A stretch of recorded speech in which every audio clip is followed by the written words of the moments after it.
Starfleet Underground. Every week, we'll take a look at the latest Star Trek news and then check out a current or classic episode of Star Trek. It's time to penetrate the Great Barrier. But first, you're going to need some programmable matter for your shields. Tarka and Book explore the backstory, where we learn about Oros and a golden ratio. Discovery flies into a bubble, and things heat up for Saru and our Vulcan President.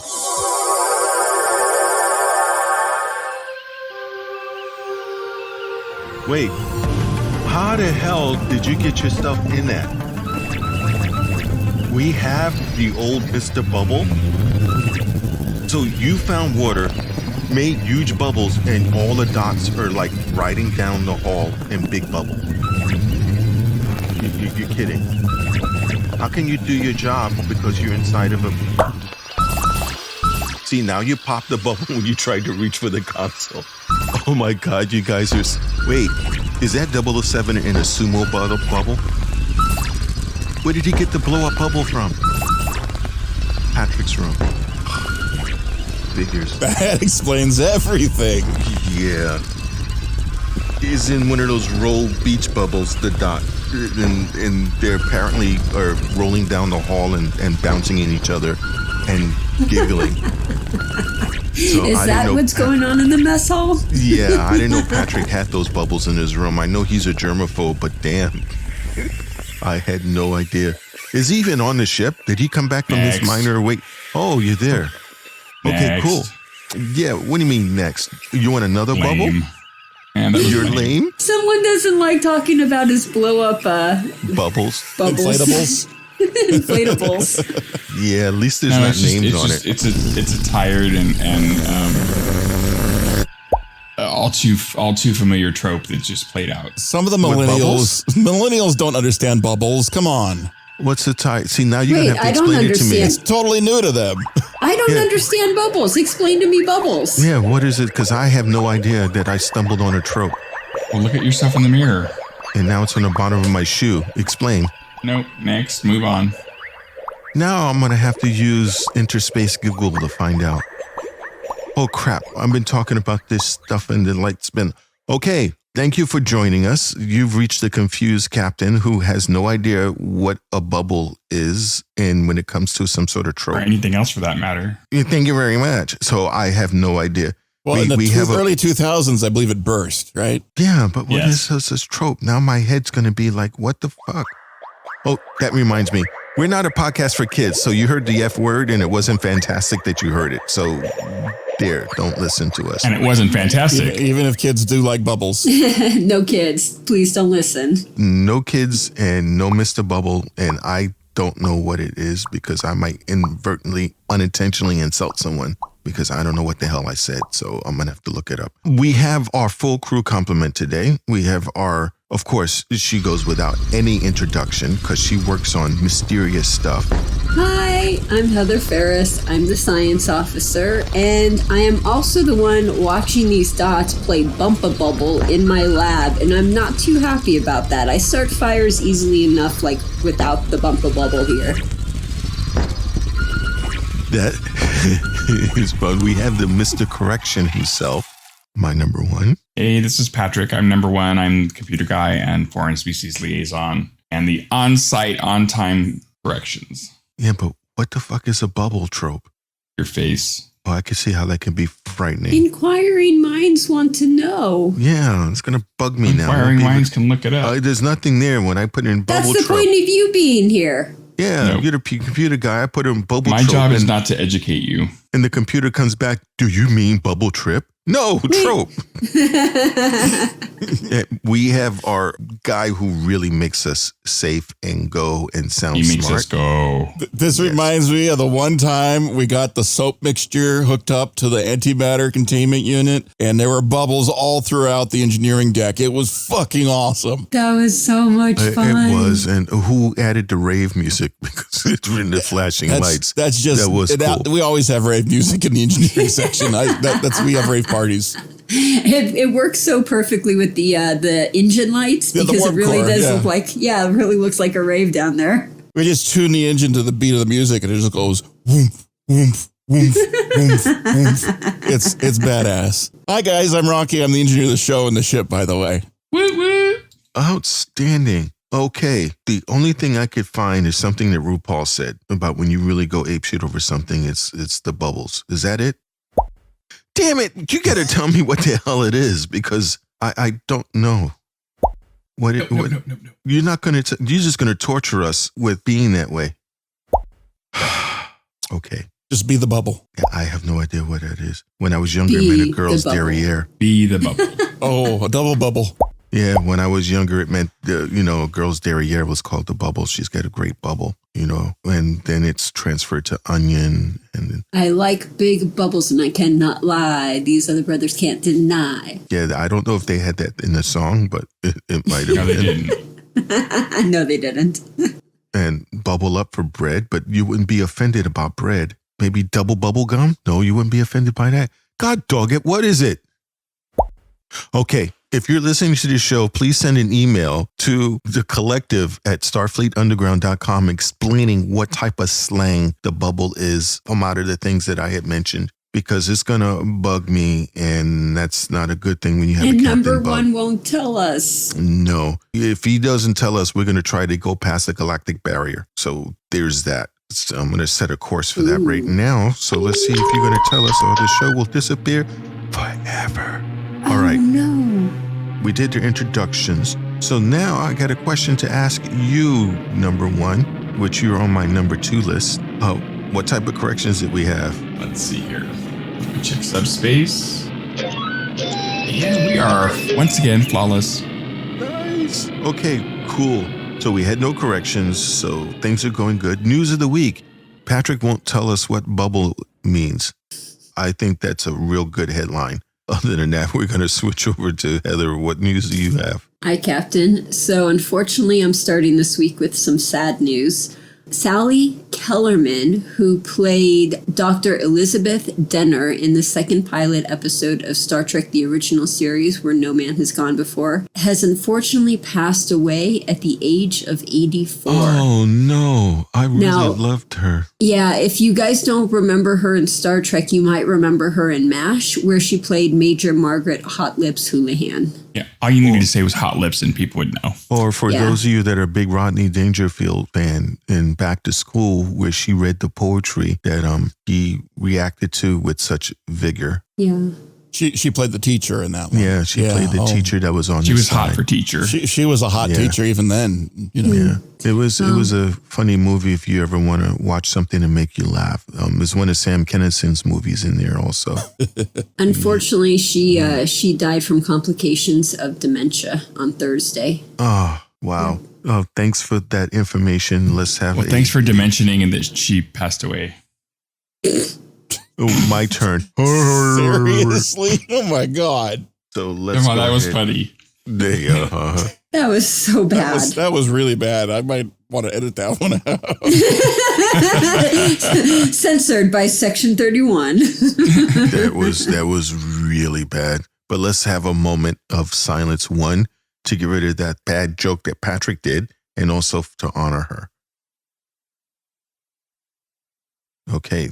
Moving on to the next news, our bad joke renderer. What do you have for us there, Pat? Let's see. So there are a couple interviews out, one with Patrick Stewart and one with John Delancey. And Patrick Stewart was talking about season 2 of Picard and how he and Guinan, what draws them together. And he thinks it's that there's a feeling of absolute openness and frankness that exists between them, because that's what Guinan requires is openness, honesty, and frankness, self-observation as part of her life. And so she requires that of people that she is friends with. So, he understands that. So that's what their connection is. And also when him and Q were filming their last scenes, when the director announced that it was goodbye to John, both him and John Delancey had tears in their eyes because it represented, the history that they'd shared together and whatnot. Man, I'm going to get teary-eyed for you mentioning that. Jeez. Really? John Delancey also says that in this season of Picard, Q is not just the villain. He's affected by what's happening too. So it's not just him doing things as the puppet master. He's affected by it as well. The character was affected by what was happening, and that's where the urgency comes in. Wait a minute, wasn't he the one that caused the time dilation? Well, we don't know that, do we? We just think we know it from the previews. We have no idea what we know. Right. Who else would cause it? Another Q? We don't know. We don't know. We have to watch the show. But Q says that he and Picard are connected because he has a genuine love for the Admiral, and he believes that Picard has the same love for Q. So I'm so looking forward to this. I know. Yeah, we're gonna try to get the entire. I'm getting a Galactic Woody. Yeah. That I know without you having to explain. Bubble, I do not know. So, Oh, and you don't have your blow-up bubble either. no. Also, the just this is a little side note, but the actor who played Oros on this episode of Discovery was Osric Chau, who's also been on Supernatural and The Flash. I kept calling him Oreo. That doesn't surprise me. That's kind of racist. No, jeez. Oro? How Oreo? can that be racist? It's just a cookie. No, it's his name. Oreo. Yeah, Like he was had to eat. Oros. No, I thought, okay, so You want to split them up and lick the middle. I understand. I thought you were talking about his real first He's name. You were yummy. calling him Oreo. And I'm like, well, he's Asian, so that's racist. No, character's Oh name my is Oros. God. And, yeah, jeez. I'm making a cookie joke. Y'all keep it up, and I'll tell you what Oreo meant when I was in college. What? Man, half black, half white. No, Oreo back Yes, it in did. college meant you get two people of similar complexion, and you team up on a. It's like being in a Captain. sandwich. Yeah, there we go. That's it. Okay, we're gonna move on. Is that a threesome? Yeah. Cool. I always have extra bread at mine. But did I say that out loud? So let's So yours is a reverse Oreo, Rocky. You mean I have extra sausage? go. Is everything okay, Captain? Yeah, I'm trying not to get the extra sausage image in my head here. So, Rocky, your turn. Oh, for news this week. Apparently somebody didn't know that they were going to do another Star Trek movie in the coming year. And they announced it. We all heard about it last week. We all went kind of ape shit over it. It was like, woohoo, more Kelvin Universe Star Trek. We love the cast. Bring them back. Put them on starships. They're awesome. Except nobody told them. Apparently the news came out and they're like, we were not booked for this. What are you talking about? Oh, are you serious?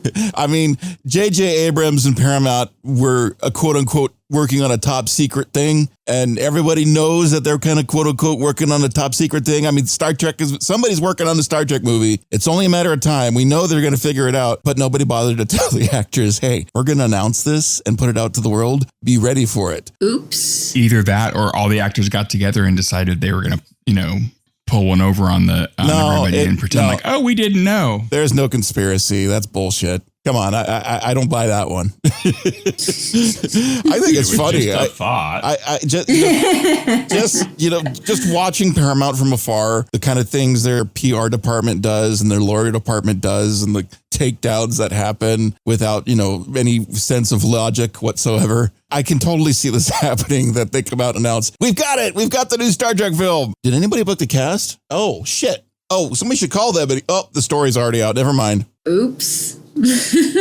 Jeez. Bad publicity is good publicity. I don't know. It's just That's crazy. what they say.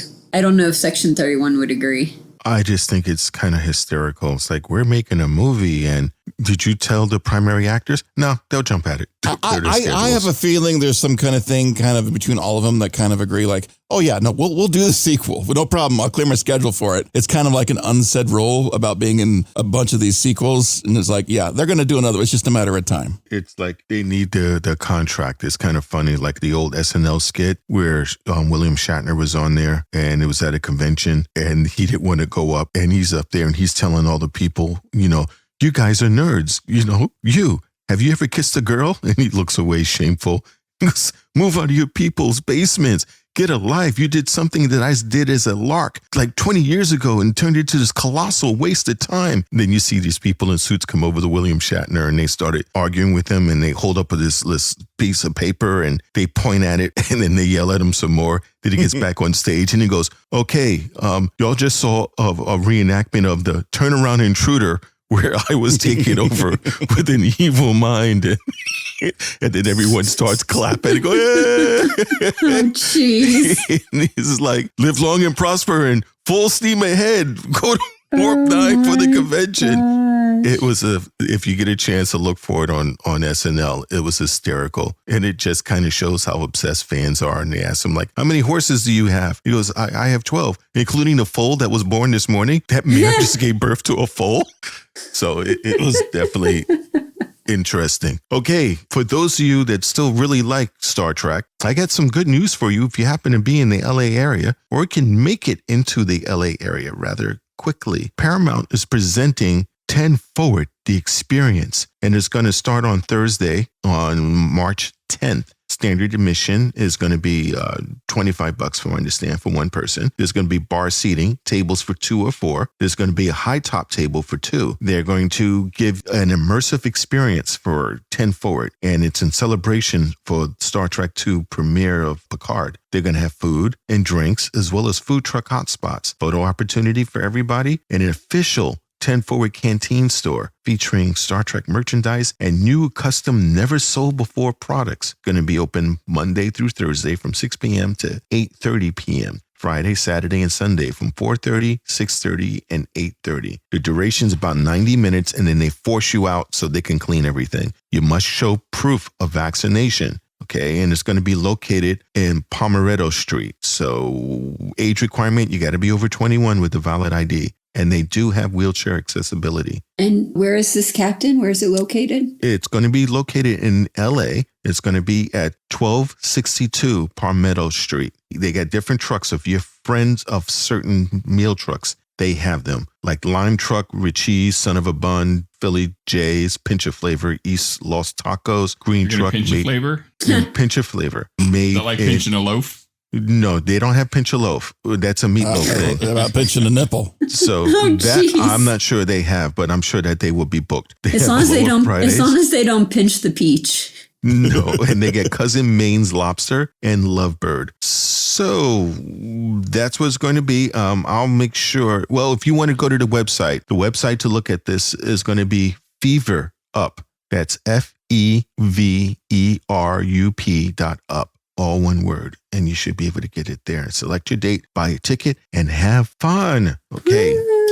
Let them know that Star Trek Underground sent you so they can give you a confused look and go, who the fuck are they? Is this going to be the same thing they had in Las Vegas with the Star Trek experience? No, I don't think so. It's going to be out in the street, so they're going to try to make it look as Star Trek-y as possible, which probably means photo opportunities, green screens, all kinds of other stuff like that there, as well as food and socializing. So if anybody is a part of, I know some of our listeners is part of the LA away team. They're actually going down at, I believe, at 8:30 on a Saturday. So if you want to meet the LA away team, if you know who they are, most of them will be there. They usually swarm in all buku mounts of members. So that's pretty cool. All right. We get all of our news stuff and everything out of the way. Can we just mention real quick? I shouldn't be browsing the web at the same time as the show, but. Oh, so in other words, I was boring you. Thanks. I did not. Yeah. Putting that on your fitness report. 100%. Okay. I apologize, Captain. Lower Decks.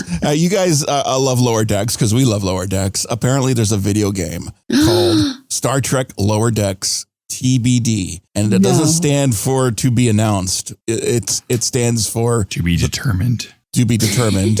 That same difference. TBA would be to be announced. I realize you can tell everyone what the fuck that means, but you won't tell us what bubble is? Oh my God. He's a corrections guy. He should tell us about bubbles. And you correct me because I use it wrong. Go ahead. I don't think there's any bubbles involved in this game. It's going to be a mobile app, and it's going to be launched later this year on both iOS and Android. And it stands for the Badgie Directive. Oh, they're going up against Badgie. That's going to be cool. I have got to play this. So this is coming up later this year. This looks like a fun thing to we'll probably talk about it when it comes out. If you guys have ever played South Park Stick of Truth, that's what I'm thinking this game is going to be like. Including Tiddlywinks making his way through Mr. Slave's ass. I love that. That was my favorite level. So gross. It was, dude, he literally got small and then went up Mr. Slave's ass, and the whole level is you playing in Mr. Slave's ass, and it is hilarious. I love that game.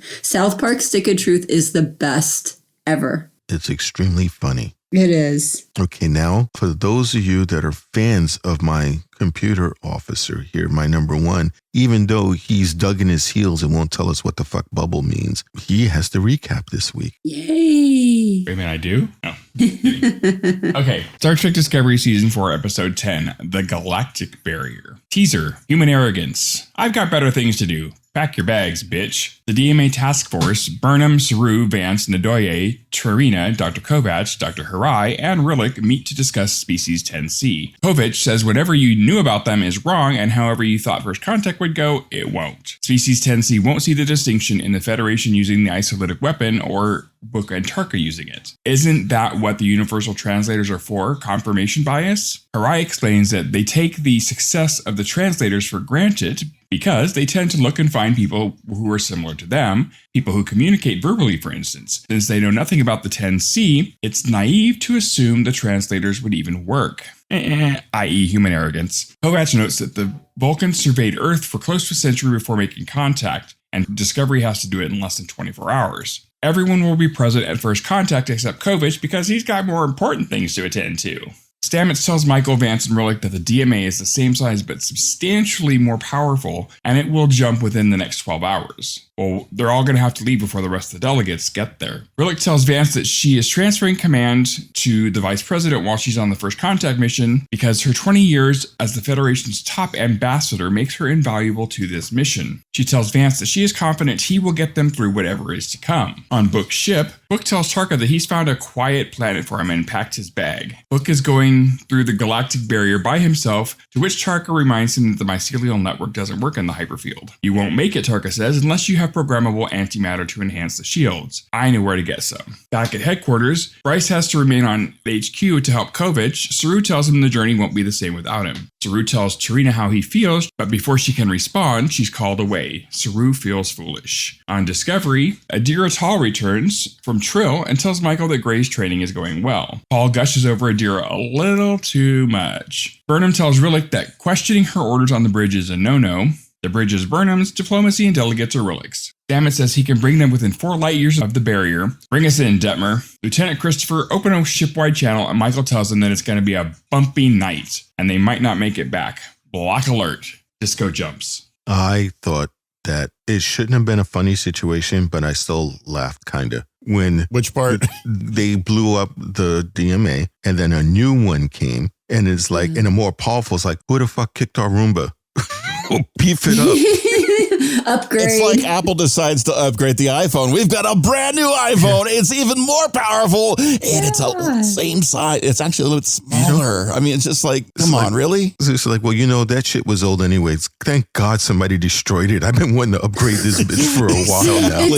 It's so hilarious to think that this huge DMA that everyone is so scared of, and it can destroy worlds, and it's like this, oh my God, it's just so incredible. And it's the old version. Yeah, that's the old one. It's the last version. It's not the even SE the newest version. We've got the new one. We've got the new SE version coming. It's like 2.0. We're at 4 or 5.0. It was 2.0. There's some engineer on the other side of the galactic barrier, and they told him the old one just broke. Oh, yay! I get a chance to deploy the new one I've been working on. I dropped it by accident. The screen was cracked. I've been waiting to replace this thing forever. Oh. Yes. And I still love Asshole's face when he sits there and he looks like, wait, it's back? It's bigger? Right. What's the fuck? You were wrong. All your fancy talk about planning went out the window, you ass. What I love is the way this whole thing started is it's Kovac, and he's up there going, whatever we know, I know. We don't know.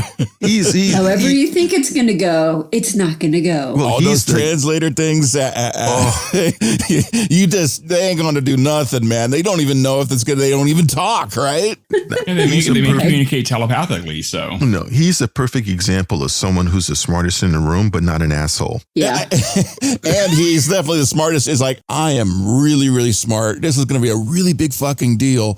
good luck with it, guys. I'm going to be over here. Yeah, like, really. I don't want anything to do with it. I'll be over here. Thank you. Oh, yeah, I got shit to do, but Just good luck seriously. with this. You have fun. Where the hell you going? There's a convention. I already took this time off. Yeah, I had sick days already. Yeah. I'll just read the reports, take pictures. I took these vacation days a year ago. There's no way I'm missing this. Seriously, he's just so calm and mellow and everything else. I think that's pretty awesome. And the science guy, I just loved his attitude in the whole room because he's obviously the fresh new expert brought in. He's sitting there munching. He's munching on the yummy on the things. That would be me. Somebody invites me to a big giant meeting. I'm eating the little cheese sticks over there from the plate. Yeah, I've got a bunch of those. I'm munching on it. Oh, it's so cool. Hippie remind me of the guy from Galaxy Quest when they all get transported and everyone freaks out. He lands and he looks around, and goes, huh, "That was hell of a thing." That was pretty cool, man. That's COVID. It's like, wow, that was an interesting sign, and I felt for Saru. Saru basically bears himself as like, I love you. Oh, I'm paraphrasing so much right now, and it's like, I gotta go now, dude. And she's like, I gotta go. That was nice and all, but I must be going. Saru just had one of those "you are my density" moments. No, Saru's trying to get pity sex from the president during their dinner date, and she dissed him so hard. Well, I didn't see his little horny things come out. Was he really that way? He was trying to get pity sex. No, he I think wasn't. he was trying to get He pity was totally sex. trying. The guy's just trying to get emotional. Nah, so Saru's above pity sex. Saru is definitely above pity sex. Everyone has their weaknesses. Well, he's a let's just for the first night cuddle. He's a cuddler. Yeah, so it's like the first night. So He just wants to see if his Verhara go off. Oh my God. But it was really, I keep waiting for the odd couple, Booker and Tarka, for Booker finally to snap and just beat the shit out of Tarka. I'm just waiting for that. Well, moment. it almost happens. He needs to. He really needs it. It's like, come on, man. You're just. But then we see, I mean, I'm jumping ahead a little bit, but we get to know more about Tarka and he's humanized in this episode. He's an asshole.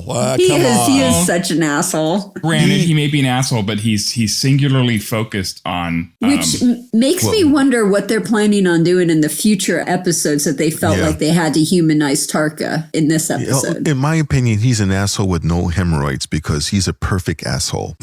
Okay, speaking of this, since we're talking about the subject, I know this is next section. Of asshole? The fact that he was in solitary confinement for years and years does not excuse the fact that he is a piece of shit asshole. Yeah. Wow, I'm waiting for that. They tried to make it like that. Yeah, they tried to say like, oh, that's the reason why you have no empathy in you. No, I have no pity for him still. I understand there's a bond when you get locked up. I mean, there's a bond who you form the bond with. And usually it's because somebody became the bitch. But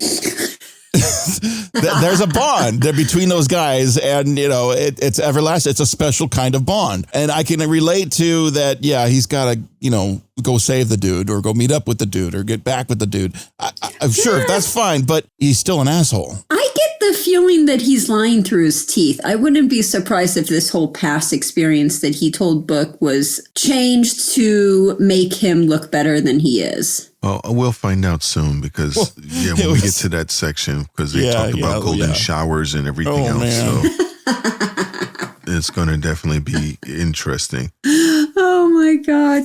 Tarka and golden showers. That's perfect. You know, and we got Vance said a little bit of line from Galaxy Quest, except he changed it. It's like, it's a hell of a thing.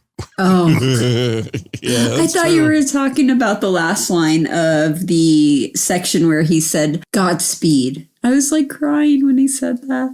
It's definitely a really jam-packed first part. I'm really surprised there, number one, that you don't have more to say on this Herding section. cats. It's like herding cats. So did we lose him? I'm here. Oh, okay. Are you? See, like herding cats. Yeah. So what did you think about this first section? Well, there was a lot going on. Like I pretty much said it all in my recap, didn't I?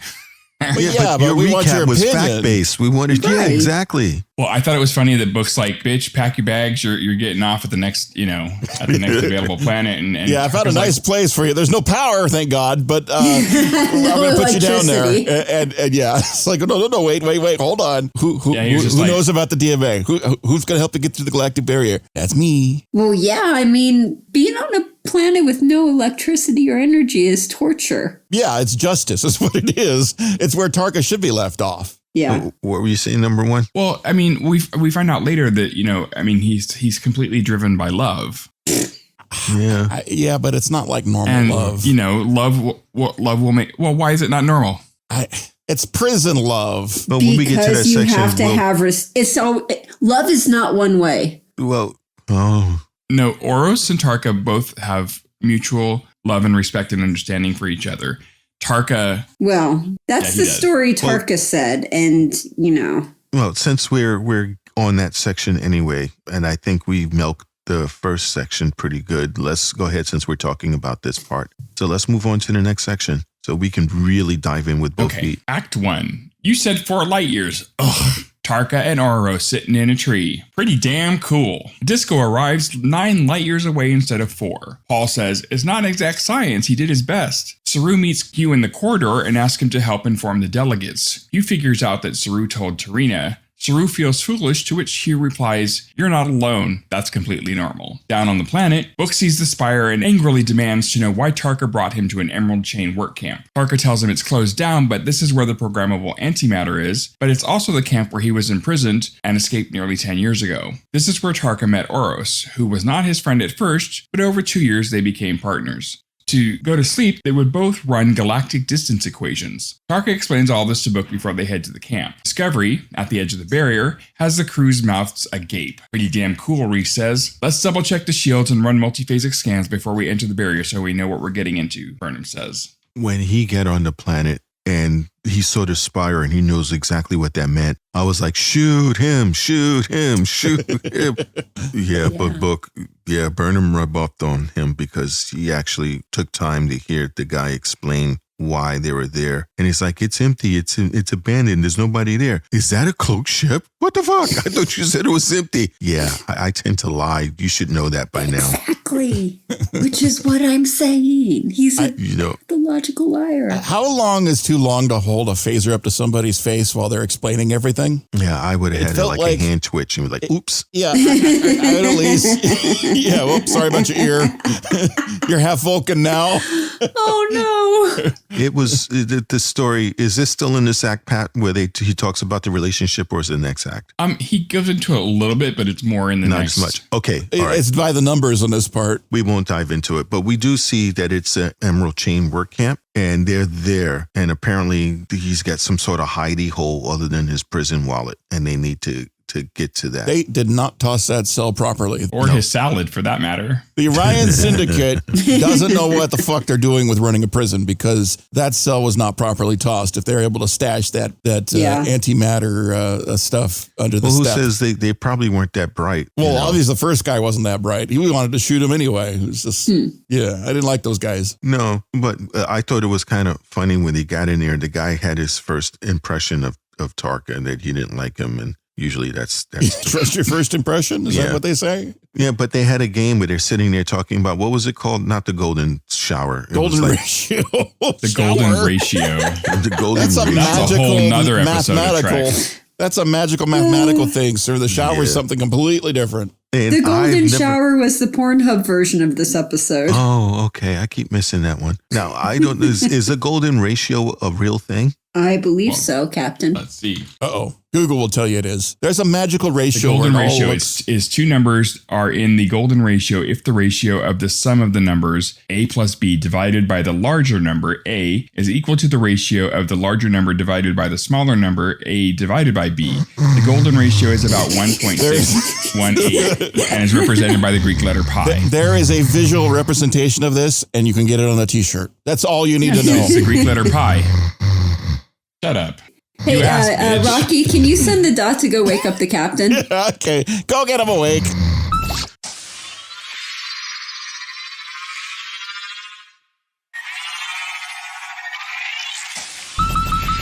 Oh shit, that fucking thing works. It knocked me out. No,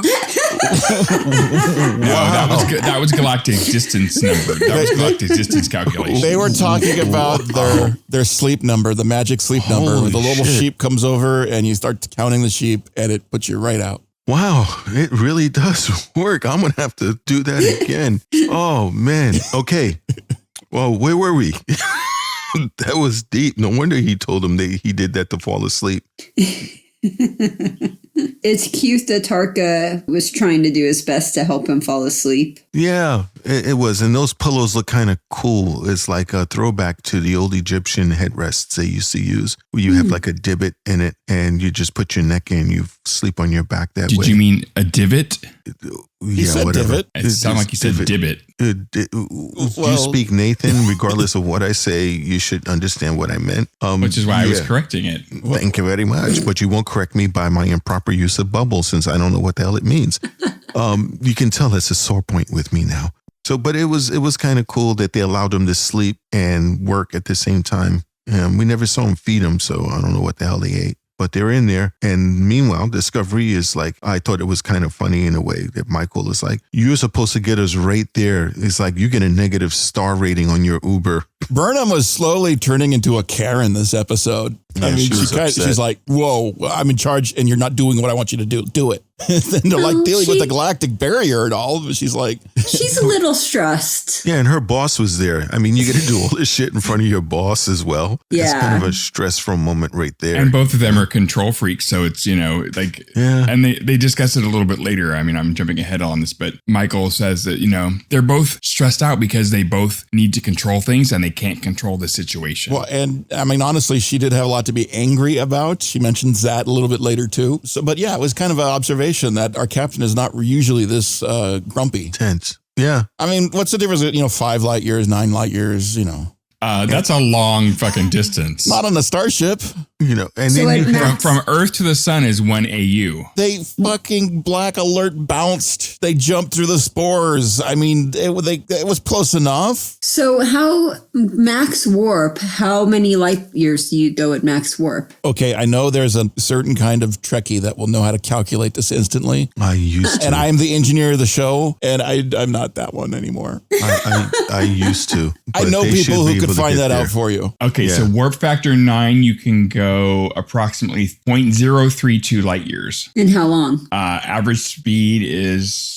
How long does it take to travel a light year at warp 9? Warp 9 is 1.62 trillion kilometers per hour. So it takes 5 light years in 1 day. So divide by 24, you get 4.8 hours to travel 1 light year. Okay. So it's just a few hours off. Yeah, but they need every hour possible. It's a day away. Like it's 16 hours, right? Yeah. When you're flying across the galaxy, I'm sorry, the astronomics of it all, even in the 1,000 years in the Star Trek future, I'm like, dude, they bounced from Earth to over here or wherever the hell they were. They bounced from Starfleet over to here like that, and they're only a few light years away now. I mean, it's... Yeah, but they're far enough away in light years that the DMA is going to destroy Vulcan and Earth before they can get through the barrier and contact the 10C. If the DMA is going to jump away in 12 hours, it's going to sort of suck if it takes them 16 hours. Yeah. But they don't know that yet.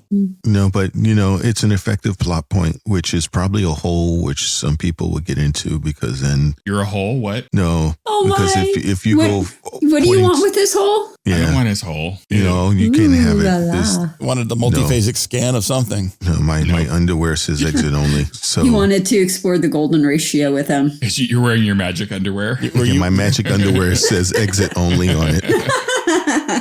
So, but there's a galactic barrier in his magic underwear. Mm-hmm. So now they're running to the barrier, and I thought it was kind of funny where everything looks like someone took a hit of acid. Well, it was cool, man. It was really pretty damn cool. Somebody turned the saturation the wrong way. That's the next section.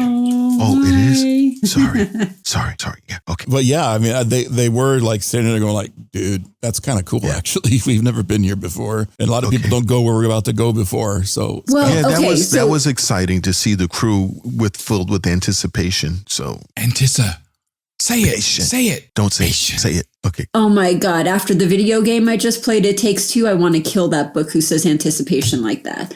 Okay. It's Dr. Frankenfurter. Hello. Anticipation. Play It Takes Two and you'll know what I'm talking about. It takes two, baby. It takes two, baby. Just Starfleet went to the Galactic Barrier 3 times in the original series alone, and it looked different than what it looked like now. So if anyone ever wants to go see that, it's the second pilot where no man has gone before. The original series, season 2, By Any Other Name. And then the other one is There No Truth in Beauty? That's where you see the Galactic Barrier. Isn't that the one Sally Kellerman's in?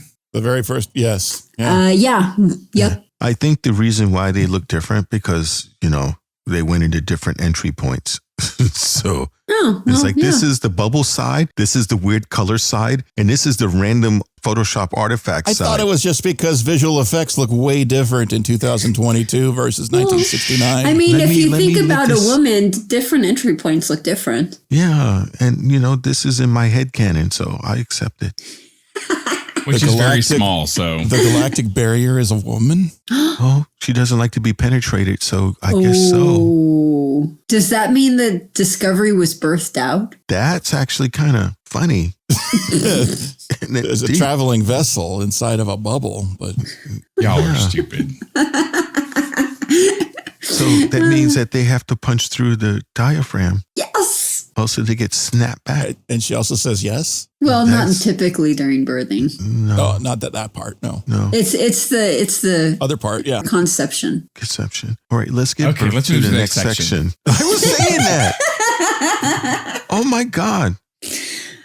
Act 2. Iron negative particles, gamma ray bursts, programmable antimatter, and Kyle-ese. Owo and Nilsson confirm systems are nominal, but Saru says that the negative particles are significantly higher than they anticipated. The shields won't hold. Stamets is working on it, and he thinks they can use the spatial cells to ride to the other side of the barrier. Red alert as they enter the barrier. Everything goes grayscale. Their visual spectra has changed. Detmer gets them into a spatial cell just as a burst of gamma rays is approaching from the port side. Rillick comes to the bridge and tells Michael, I need a word. This ain't a great time, Prez. Rillick explains that she received an encrypted message just before they entered the barrier. At the camp, Tarka admits he comes here every year to make sure that the programmable antimatter is still there and to see if Oros has come back. Oros tells Tarka of another universe and how they can get there with the interdimensional transporter he's been working on. Between the warp core and the geothermal power source of the planet, they have enough power to get to Kyle-ese, which basically means home. Oros' calculations prove that the place is real. Back on Discovery, the message from Bance is bad news. The DMA is now 71 hours from Navarre and Earth. Rillick says they have to go back. Michael says they have to make first contact and wants to inform the crew. Rillick disagrees as the ship is rocked by a traffic jam of spatial cells. Saru doesn't know how long it will be before they can get moving again.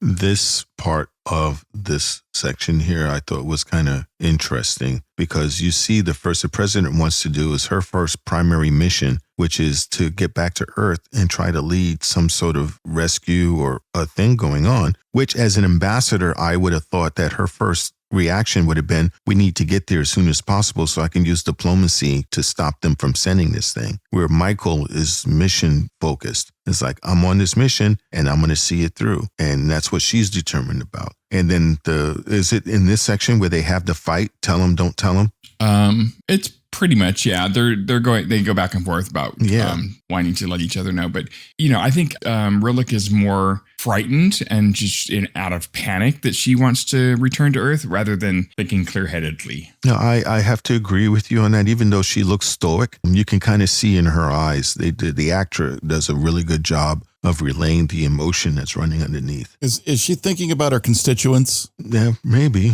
Maybe she wanted to get back and tell them. Want to put a better face to be there for the constituents? Yeah, 72 hours, the Earth's going to be destroyed. Fake news. But it was definitely interesting to see that kind of power play between the two. I was just disturbed by let's hold off this information. This is very important information. And does it make a difference to anybody that knows whether or not they will get through this barrier or not? It may or may not make a difference. But they should know. I kind of agree. Like they should know about this, Yeah. and it unifies everybody together. Being over the galactic barrier, I don't think they're able to make any phone calls back home to say, "Hey, guess what I found out." Well, yeah, they barely got that message as it was. So it was like, I don't got any more. Nobody can reconstruct that much.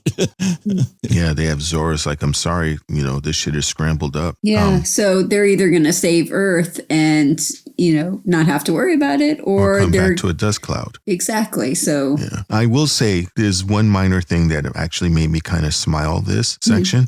I'm happy to see that somebody who was supposed to have been a one-shot character that sneeze boogers on people is becoming a mainstay, and that's Linus. I do like seeing more of Linus. Yeah. I'm worried that the moment he says a line costs more money than I make in a year for them to put together, just on basics of makeup, let alone all the CG effects involved with Linus. But I do dig him. I like his character. I like hearing him say stuff. I thought it was funny that he had like one line last episode, and he was the thumbnail on Paramount Plus. I mean, it was like, that's Linus right there. We're about to hit the play button. It's a close up of Linus. I'm like, wow, that shot cost a lot of money to put in there. Might as well put it in the thumbnail, right? Yeah, they want a good thumbnail. You get people who can't think, like, for instance, you get people that's like, I've been on the show every single fucking episode. How come people don't love me? And that was the problem with Taxi, with Tony Danza, who was not a trained actor, who was on the show. And you had that other guy, the blonde guy that was supposed to be like a thespian. He went to acting school. He graduated from all these things, and everyone went apeshit over Tony Danza. He just couldn't figure it out. And it's like, I'm the trained actor here. I've won awards. How is everyone going with this guy that's supposed to be a boxer? You can never tell why an audience will get fixated on someone. And they get fixated on Linus. And I think despite the fact that he looks that way and he's got those big, deep eyes that people like to look into, is the fact that he showed an entirely human moment that everyone has experienced by accidentally sneezing on someone because you didn't bring your hand up quick enough. Well, I think it's the way whatever actor is playing the character on how authentically they play it. So I agree. With Tony Danza, it could have just been, the word isn't naturality, but how naturally genuine? he played the character. Yeah, how genuinely he played the character. There you go. And that's what people fell in love with. And if you want to know, he's being played by David Benjamin Tomlinson. Who's a member of the LGBTQ family, I believe. Yes, he's a Saurian, if you ever wanted to know what his race is. Like Saurian Brandy? Yeah, I don't think he's allowed to bring that on board. No, because but he likes to party. Malcolm McDowell wasn't he Saurian? No, or what was he? Gosh. I don't think he was. No, it's a different name. Yeah, it's close to that, though. Well, moving on, I thought it was interesting that Oros was making a transport device to get away from their hell. So he was going to go to an inner dimension. And I'm like, oh, good. You're escaping that and you're going to the mirror universe. Good job. Well, I mean, there's only so many places you can go where that thing that's they planted in your head is not going to go off. And yeah, but the mirror universe is not any better. Is it though? I mean, he's stuck in this room. He's being forced to put together a warp drive that you can't build off of dilithium, and then they stuck another guy in with him, and it's Tarka of all the people. I mean, I'd want to get out of there too, right?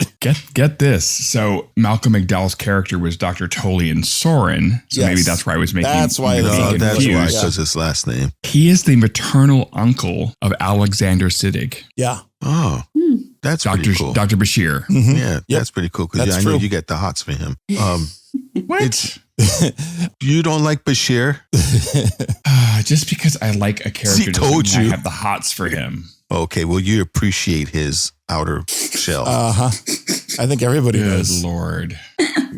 So the alarm really freaked Oros out. And you could tell, I mean, the thing he said, I didn't catch it the first time watching it. The second time I caught it because I was watching with subtitles. He was screaming a horrible thing. You obviously seen you guys traumatized by the alarm because something happened. He said his head, meaning he's talking about his former roommate. Yeah, his head exploded right in front of him. That's fucked up. And look at that reaction. This is traumatizing. And I'm realizing that Oros, I don't think is as old and mature as Tarka is. I think Tarka's the older man here. Yes, for sure. Yeah, and he had the other thing I noticed in this that I don't think Tarka has the full beard. In the flashbacks, he had the full beard going. Is it something about a bearded gentleman that calms you down? Yes. I will say yes to that. Yeah, bearded gentleman, he has something to stroke, and also if there's no toilet paper to clean your hands on. So. Whoa. Jeez. You're disgusting. Now I'm going to get a shave. Yeah. So, but it was, You're disgusting. What? It's an old I joke. really hope we never run out of toilet paper around here. Rocky, run. Well, you should be using the sonic shower, so you shouldn't need any toilet paper anyway. That's true. If you use the bidet they have, and maybe I'm the only one with the bidet. You are. We're jealous. So I thought it was interesting when they were in the bubbles and they were in the galactic barrier and they got stuck in the traffic jam. I was like, oh, look, they reached the 405 of the Milky Way. Yeah, seriously. During rush hour. But it was definitely a very good section. You get a chance to see a little bit more on Tarka. And overall, you get a chance to why he was Oros. freaked out. I could see that he has the capability of being a nice, caring individual. And that was a side we have not yet seen of Tarka. And it was nice to see it. But when you realize the dude still has ulterior motives, it still makes him an asshole. Well, the next section, we could really dive into that shit. Yeah. But yeah. Okay. It was really cool. So go ahead, Pat. Let's go to the next one. Act 3, Buried in the Sand, Beatdowns, and the Golden Ratio. Use the cells as they collapse to move on to the next one, Stamets says. Back at the work camp, they enter the room, which was Tarka's cell for 2 years, and he's flashing back to his time with Oros when he sees the symbol etched in the wall, which is the Golden Ratio. The antimatter is buried in the sand. Tarka tells Book that they tried to use the interdimensional transporter as the chain was shutting down the camp, but the power failed and the alarms went off. A guard comes in and beats Tarka and Oros, as the guard reveals that Tarka made a bargain with Osira about the transporter in exchange for his freedom. Tarka apologizes, saying I didn't know you then. Oros is too injured to leave. Tarka says he'll come back for him. Oros forgives him and tells Tarka that he will fix the transporter and they will both go to Kaialis together. Tarka hides in a cave for a year, and when he comes back, Oros is gone. He made it to Kaialis, Tarka believes. Now, this here is what I thought. First, when it's confirmed, that's like, yeah, he made a deal to Squeal and never told him this is, hey, there's a possibility I had to squeal on you, just to me prove this assholeness. Second, it's also proved that Aurora was extremely more intelligent than Tarka because he figured out how to use a transporter without destroying a fucking DMA. If he thinks that he left the other universe, I would have turned around and says, look, this guy obviously used a transporter and he didn't have to destroy half the universe with an isolated bomb to do it. I thought you were smart. That's great observation, sir. It's like, well, what the hell? So I thought that was really kind of messed up. But we do get a chance that he realized, like, yeah, I miss my cuddle buddy. So I still think that he was a bit of an asshole, but you see, they become friends first, and then they become lovers. Yeah, but you don't actually see them. I'm not seeing a lover angle, but I'm seeing a bond that is incredibly strong. There is a bond, but people also forget that Hitler loved children and dogs. It didn't make him a good person. Right, because as we see later in the episode, Tarka sold him out. Yeah. Yeah. Tarka initially sold him out. Yeah. And that was before he knew who Oros was. No. I mean, after when... No. The initial deal was when Tarka went into that cell with Oros, he told Osira that he would get the information on the transporter in exchange for his freedom. And Tarka tells him, I didn't know you then. No, that's BS because, what's his name? Because I keep wanting to call him. Thank you. He waited. He wouldn't tell him what that variable was. He waited at least a year or two for them to grow the bond before he trusted him. And then he told him. So they had that bond. So that's BS. He still sold him out. He still betrayed him. Yeah. He didn't come clean soon enough to be a good person as far as I'm concerned. I mean, you could see good edges to him, but he's still an asshole. So he's like, I'm sorry. And the guy being still a bad man on my side. Yeah, I forgive you because, I knew you were an asshole when I met you. So my fault. You're good. Yeah, he totally forgave him afterwards. So it's like, yeah, that was amazing.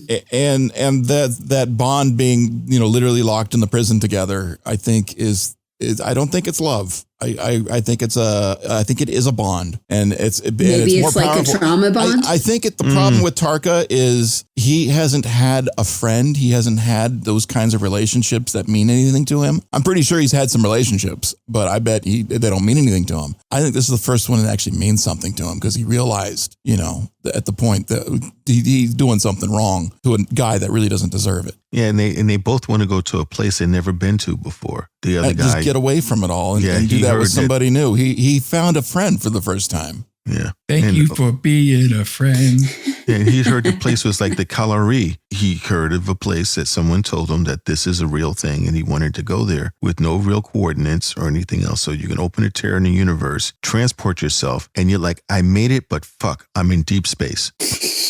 There's no exact coordinates of where to go or anything. There was supposed to be a planet here. There's no planet here. Yeah, seriously. I was told there was supposed to be a planet with reasonable, breathable air. It's just like I was told there was going to be a power source at the center of the DMA. Why is there no power source? Yeah, really. And that's what happened. And Tarka saw that there was a power surge. So the power surge obviously might have been something that powered up that transporter. And it scared the shit out of him enough that the Emerald Chain decided to just DD Mao out of there just to leave. So I thought that was really kind of interesting. And again, another point that proves that he's not the smartest person he thinks he is. Yeah. So I thought that was wild. When Discovery was trapped in the bubbles and then they were able to get free and they escape, I jumped up and I was so excited for them because I'm like, yay, you lane hopped into the HOV lane. You can escape now. They did. Oh my God. I would have loved it if they had somebody on there that's like in Toy Story. No, in that, not the Toy Story of Fish, Finding Nemo. When they go, the bubbles. Get the bubbles. And they made it through to the other side. So that was kind of neat. I mean, it was an interesting problem because seriously, we got here and the shields aren't as up to par as we thought they were going to be. And we're trapped in a bubble and then we're stuck in a bubble jam. Now, next episode, we haven't seen the next episode yet. But what will piss me off is that if this happens, Discovery had an entire crew working on a solution to be able to get through the galactic barrier in bubbles. Okay. And if Book does it on his own. Well, I don't know. We don't know yet, but I'm just saying if Book all of a sudden figures it out on his own when it took an entire starship of engineers and people to figure a way. But they've got a Tarka. We'll just bubble hop. It would be like. Well, he's got a ship that can reform itself too. I mean, he can transform that sucker into something that fits into maybe a smaller bubble for all we know. You got a good point on that. Yeah, we just don't know. That's a really good point. They might be easier for them to do it. I mean, maybe it's more difficult. Yeah. I always thought it was funny. They're sitting there. Okay, we're inside the bubble. Okay, send the repair crew. I'm like, the repair crew is, I mean, the whole ship is a repair crew if you got to fix your shields. Yeah. Well, isn't that what the dots are for? Well, that too, yeah. Yeah, as they constantly tell me when I try to make them do other things. Yeah, we're here to fix the shields. Yeah, could you take my laundry into the Sonic thing? We're repair crew. It's like we're at a laundromat. So, and then they go rolling big bubbles down the hall. I mean, seriously. Next section there, number 1. Act 4. Adira is on it. Understanding and support. Breaking through the galactic barrier. Oh no, the space condom broke. Urgent messages, flirting, and ultimately understanding each other. At the barrier, Disco loses a shield emitter. Adira is working on it. They're almost to the target's spatial cell, which should get them through the barrier within the hour. The crew imagine what they will be doing in a month as Detmer gets them into the spatial cell with 6 seconds to spare. In engineering, Zora compliments Paul while Adira comments he cut it close. He apologizes to them for being enthusiastic earlier and admits that he's probably going to father them a little bit more than normal since his father never did for him. Adira considers themselves warned. In the ready room, Burnham and Rillick come to an understanding that they're both frustrated at not being able to control anything about the situation. Rillick admits that she's got a partner on Luna while Michael says her mom is still on Pajar. Michael points out that the crew support each other and that if we're to make first contact successful, then we need to support each other too.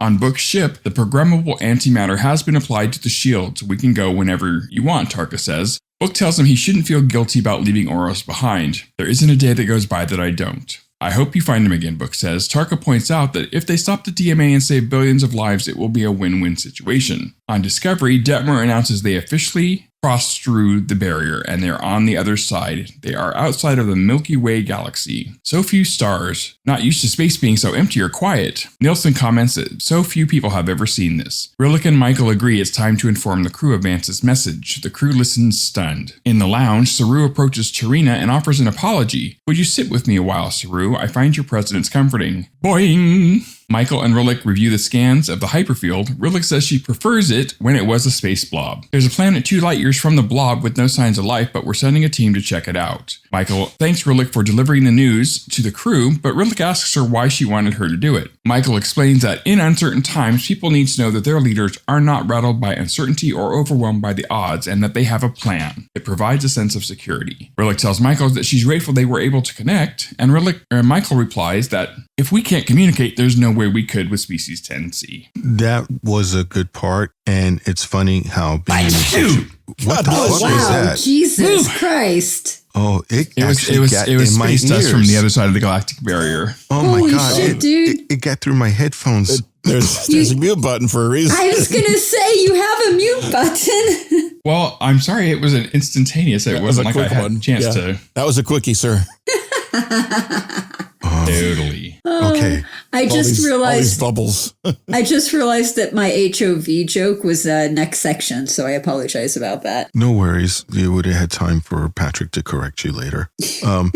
I thought it was interesting because the president, with all of her experience as an ambassador, you needed someone outside to tell her that this is the reason why I want you to do it. She was so caught up in the moment that she forgot as being the person kind of in charge to make that speech and to do what she did. So that showed a lot of wisdom on Michael's part, I thought. And it also shows what an amazing speaker the president is to come up with a speech like that off the top of her head. I agree. And it shows the reason why she became president. Yeah. Also, it shows you that Tarka did have a relationship because even Book realizes it because he says you couldn't leave his behind. So leave him behind, sir. He said, leave him behind. Oh, he didn't say his behind. I understand it's an autocorrect problem. My pad autocorrected Klingon to Clinton, so you know. Oh, jeez. Okay, so all right, so I stand corrected, but it was definitely a thing here, and even Stamets has come a long, long way to realize that he was being a hover parent. I was trying to figure out what was going on with those scenes because it was so weird feeling. I didn't figure out what was going until this scene where they kind of explained it. I'm like, oh, he's being an over enthusiastic parent. And I get just that trying to encourage Adira. Because you have a caring and loving parent. At the wrong point, it can be so fucking annoying, right? I mean, we've had those moments like, Mom, stop it. Come on. I'm trying to do this thing. It's like, I just love and care for you. Just, you want to run out of the room like you got all the hormones going in the first place. So. Like, you look at my child. Isn't he doing good? You're so good. Look at you. You're doing good. I'm fucking 21 years old. I know, but you're so good. I love leave me alone. Try to do this. You know. Yeah. It was definitely nice. And I like the fact that, again, he realized that and he understood that and he apologized. And I love the way he explained it, too. Yeah. He said, I will always reach for you if it seems like you're hurting. That was so. Yeah, it was. You know, that was the loving, caring part that feels good. That was really touching. The warm and fuzzies. Yeah. Yeah, I agree. And I think it's a huge ego boost to have the computer compliment you on what you've done. To have the computer what? When Zora complimented Stamets on what Stamets did, it's like, that's a huge thing, you know. Oh, thank you. Oh, you're talking about Stamets. Oh, never mind. Well, no, they've said that in the galley. I like that. He's like, I'll just try not to kill us.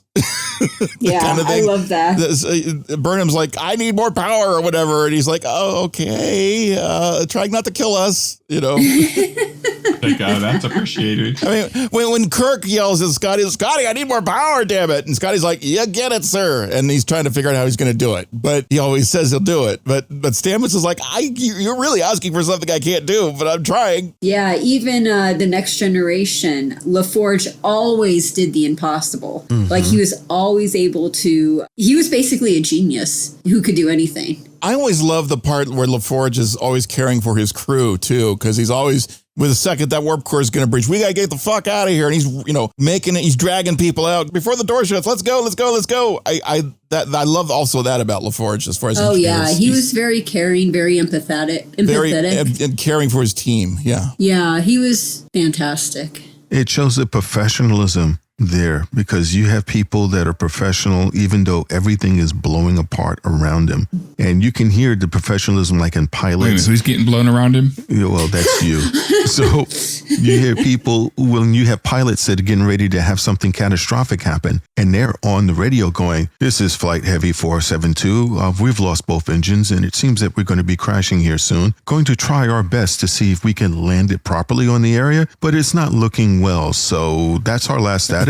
And, most people would be, screaming and yelling. Yes, and my balls are on fire, and we don't have any flaps, but we're coming in for a landing. It's like, seriously, seriously calm. Those would be red balls, not blue balls. Yeah, hot balls. Exactly. That's why they're great balls of fire. Great balls of fire. They had a good shot in this show with the nacelles on fire. I thought that was pretty hot. Yeah. And it's spinning around that ship. It was like, that was a cool effect shot. It was. And the crew, when she gave that speech and they all have the shock looks. Oh, the reaction shots with the speech. Oh, yeah. That was something that I was like, oh, this is pretty good. This is like, they're missing the one shot in the corridor where the crew's walking through and hearing, and then they cut to engineering and you hear the echo. It's like, they did the whole thing. That hit all the Star Trek points for me. That was really cool, because they were like, we were just fucking talking about our vacation spots, and now you're saying they're going to be gone. That's how important this is. But the one thing they didn't show, because you always have your 10%, they didn't show the people who did freak out. There had to be somebody in the galaxy somewhere, just all of a sudden, this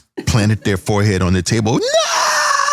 Either that or they're in sick bay and the doctor's like smacking them across the face. Get a hold of yourself. Put yourself together. You don't understand. Nana raised me like a mother. I was waiting for the one crew person that's like, oh, this is fake news. Come on, really? Yeah, well, there'd be somebody out there. I'm tired of the mind games. If they want us to work harder, they should just ask. Right?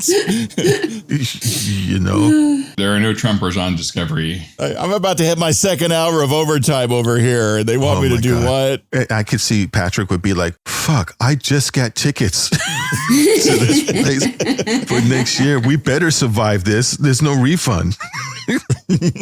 So I think it was pretty cool. It was overall, I think it was a pretty good episode. What say you, Heather? I say, are we giving them numbers? Are we doing a rating? From 1 to 10.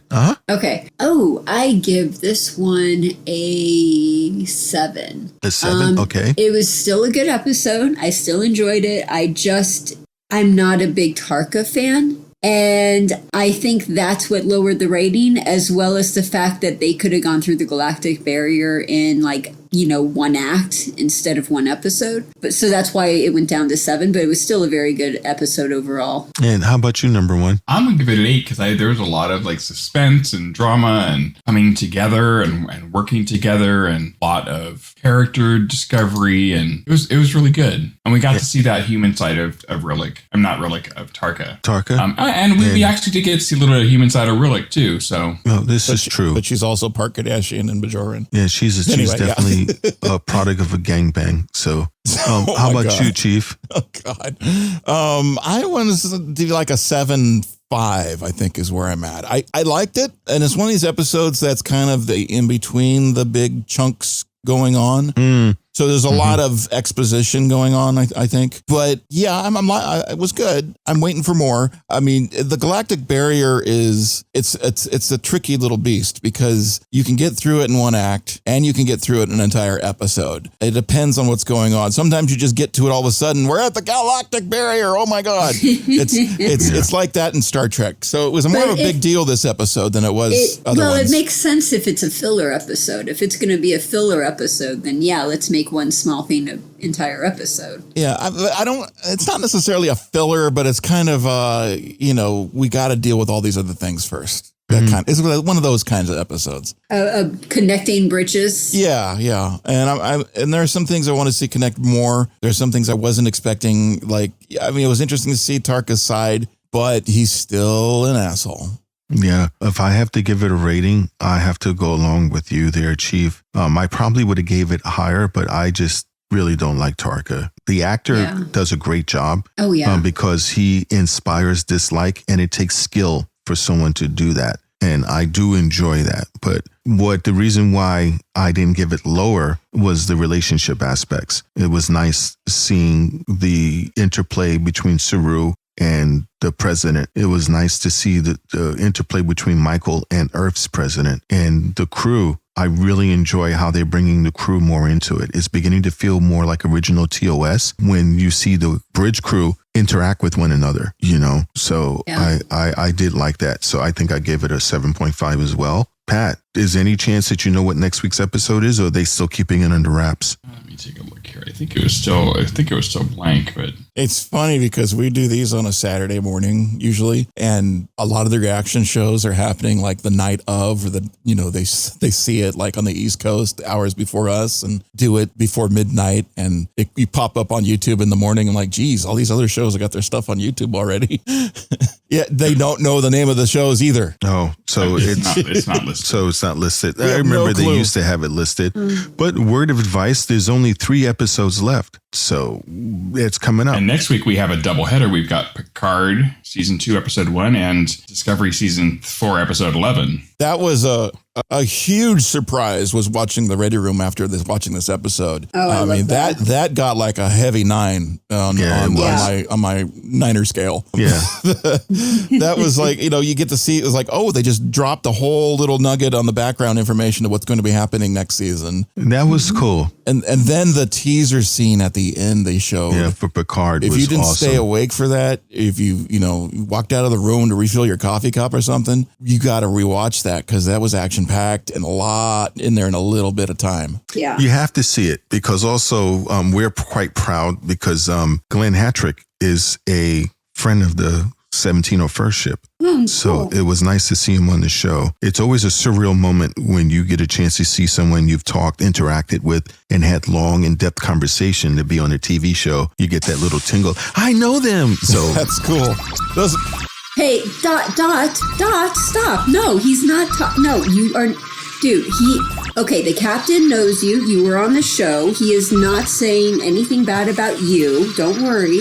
Oh, he's doing Captain, it again. I think you're going to have to give our dad an apology. He's a little angry. Okay. Yeah, I get a thrill every time he comes into my room. So we always have a thrill to see our local celebrity, Dot. Yay, Dot. And also Neville Page is a member of the 1701st. He is. Neville Page is also. It's nice when you are able to deal with people and they recognize you by face and name. So it's kind of cool. And Neville's he's a really great human being as well. It's funny because I told him that I had a big old crush on him and he told his wife and she was just cracking up. That's so funny. Yeah, it is. But everyone, if you're in the LA area, we may or may not be at the 10 Forward. So you may be able to see at least maybe 1 or 2 of us or none of us. It depends how things are going. We won't be there, but buy us a drink anyway. Yeah, we'll do that and hold it up and take plenty of pictures for everybody. Selfies encouraged. So we may or may not have secret information. No, we won't because the advanced view we get, the show actually comes on the very next day. Yeah, we only get a day sneak peek. So we can't spoil anything. And I think Section 31 did that shit on purpose. Mm-hmm. No, we'll give you some advance, but we're not going to give you like a week in advance. No, we can't. They unless they give us 2 shows. If they give us 2 shows, we might be able to have some spoilers. I think they probably will, like they did. Oh my God, that means we'd have 3 shows in 1 week. Yeah. Well, no, we wouldn't be able to. Yeah, we're not reviewing those shows because we're not allowed to talk about them. We just be able to watch about it until okay. But you know what? They have in IMDb, they have pictures for episode 1 and episode 2. So I'm guessing that we're going to get the preview for both of those on Wednesday nice. When we go to the virtual premiere. Did you get a woman in like a long flowing dress and their hair done up really well appeared in my quarters pointing at me and says, "You have been chosen"? And then a thing appeared on my desk about the premiere. I had that dream too. No woman has appeared in my bedroom. What's going on? Nor mine. No, I don't think they would appear in either one of you guys. If anything, it would have been Patrick would have had a guy and they do it. So guy with long hair in a dress. Well, not long hair in a dress. I wasn't in your room, so I don't know what appeared in your room. You know? And Heather would have somebody that looks so good that it takes you a while to figure if they were male or female. So it's like, damn, that's beautiful enough to be both. So thanks everyone for joining in our little wild episode. We ran a little long, and I'm sorry to the engineer. You won't be able to tell how long we ran because he works his magic and cuts it down to a reasonable length. So, which I've heard other people tell him if he's possible for him to do that, and he refuses. So thanks everyone for joining us. The weather is really cold across the country here from according my almanac. So the weather outside is very frightful. Yes, it is. So please stay warm, stay safe, because honestly, I'd like to see you back here next week. So be out there, be safe, and I not only just have a great week, but make it so. And if you can, support the show by going to patreon.com/Starfleet Underground. Lots of perks to choose from, and you might even like some of them. Starfleet Underground, beaming into a podcast feed near you. Log on to our website at starfleetunderground.com and send your comments and questions to thecollective@starfleetunderground.com. Follow us on Twitter at StarfleetUnderG and on Facebook and Instagram, we're Starfleet Underground.